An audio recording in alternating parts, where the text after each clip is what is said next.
Moi, aujourd'hui, je pense que les grandes tendances et ce qui va vraiment se marquer, c'est la scission qu'on a aujourd'hui entre du format long YouTube, qui est en fait vraiment devenu une plateforme à part de TikTok, Instagram, Facebook, Snapchat même, qui sont vraiment d'autres plateformes. Aujourd'hui, un YouTube, on a des vidéos qui font 1h20, 1h30, 1h40 qu'on consomme parce qu'en fait, les gens consomment des réseaux sociaux sur leur télé.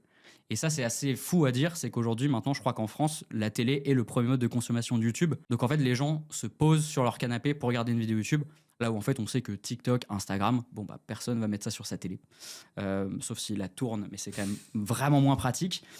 Donc je pense qu'aujourd'hui, on va avoir une vraie scission là dans les mois à venir sur YouTube va être de plus en plus long, de plus en plus qualitatif.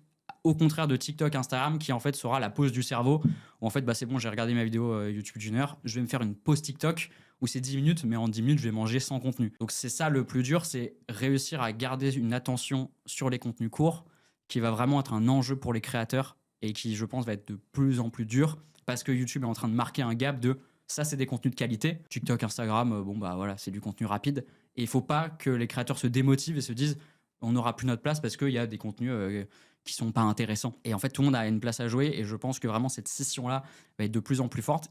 Va être assez dur pour les créateurs de contenu de savoir parce que je pense aujourd'hui que pour faire du savoir, il faut aussi faire du divertissement.